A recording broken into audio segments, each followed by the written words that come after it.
turƙa shi. Gaskiyar magana kenan wato game da saukan wannan shugaba na Chief of Army Staff wanda ya yi murabus da kanshi sannan kuma aka kawo wani sabo. To mai sauraro ka biyo mu a cikin wannan shiri inda za ka ji mu ɗauke da wannan cikakken rahoto namu na wannan rana wato game da saukan shi a kan wannan mulki sannan kuma aka naɗa wani wato a daidai lokacin da ya sauka babu ɓata lokaci. A lokacin aka yi ƙoƙari aka ƙara naɗa wani sabo. Alhamdulillahi nahmaduhu wa nasta'inuhu wa nastaghfiruh wa na'udhu billahi min shururi anfusina wa sayyiati a'malina. Man yahdihillahu fala mudilla lahu wa man yudlil fala hadiya lahu. Ashhadu an la ilaha illallah wa ashhadu anna Muhammadan abduhu wa rasuluh. Amma ba'd, yan uwa. Assalamu alaikum wa rahmatullahi wa barakatuhu. Barkanmu da sake saduwa da ku a wani sabon shirin namu na yau.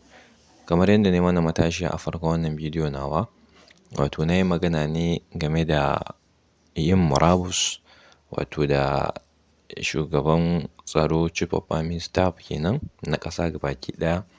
Kwatsam kawai aka ji ya ce ai ya aje aikin shi, a inda kuma wasu suke ta zargin cewa ba fa aje aikin shi yayi ba. Shugaban ƙasa ne ya ga bai son amfani da shi ko kuma in ce bai son aiki da shi, ya ce ya rubuta ritaya ya bar aikin nan. A lokacin da aka ji ya bar aikin, kwatsam sai aka ji kuma gashi an ce an naɗa wato sabon Chief of Staff na Chief of Defense na ƙasa kenan Christopher Musa, wanda kuma wasu suke ganin cewa wannan abin dama plan ne. Shi yasa tun farko aka yi musu ritaya gabaki ɗaya su ukun, da Navy, da Air Force, da Land Army, saboda ana so a zo wannan lokacin da za a iya ba shi ita wannan muƙamin, saboda wasu suna ganin cewa yana da ƙwarewa akan harkar tsaro kuma tabbas zai iya yin abin da ya dace don a ga an kawo ƙarshen dukkan waɗannan matsaloli da suke faruwa. A ta wani ɓarayin kuma za ka ga shi Badaru da ya sauka akan wannan muƙami, wasu suna cewa wai ya sauka ne saboda tsaron lafiyan shi. To saboda tsaron lafiyan shi mene kenan? Ana attacking ɗin shi ne ko bai da lafiya ne bai iya yin aiki? Akwai ciwon da yake hana shi zirga-zirga? Wannan shi ne ba mu sani ba. To amma kuma idan muka kalla za mu ga shekara nawa ana nan ana yin abu ɗaya. Kullum sace-sacen mutane bai ragu ba, sai dai ma ƙara ƙaruwa yake da ta'azzara. A inda da babu shi yana ƙara kunna kai, yana ƙara shiga, ana ƙara sace 'ya'yan mutane, wanda hakan yana ƙara taɓa talaka sosai. Talaka na shiga wani halin da bai taɓa shiga ba a wannan ƙasa tamu mai albarka, ƙasar Najeriya.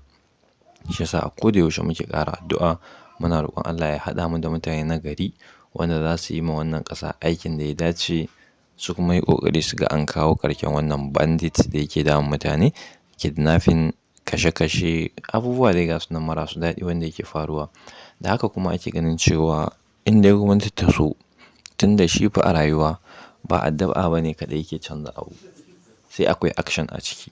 Idan kai addu'a to ka kamanta abin da zai iya kawo ƙarshen wannan fitinan da ake cikinsa tsundum.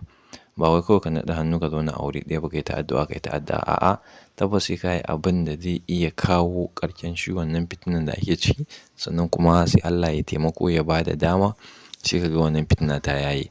Amma ba komai ba ne addu'a kaɗai za ka tanƙwashe hannu ka ce Allah ya maka. Misali kamar yanzu mutum na neman kuɗi sai bai tashi ya tafi kasuwa ba ko bai yi sana'a ba, sai ya kwanta ya ta roƙon Allah ya ba shi kuɗi, ya ba shi kuɗi.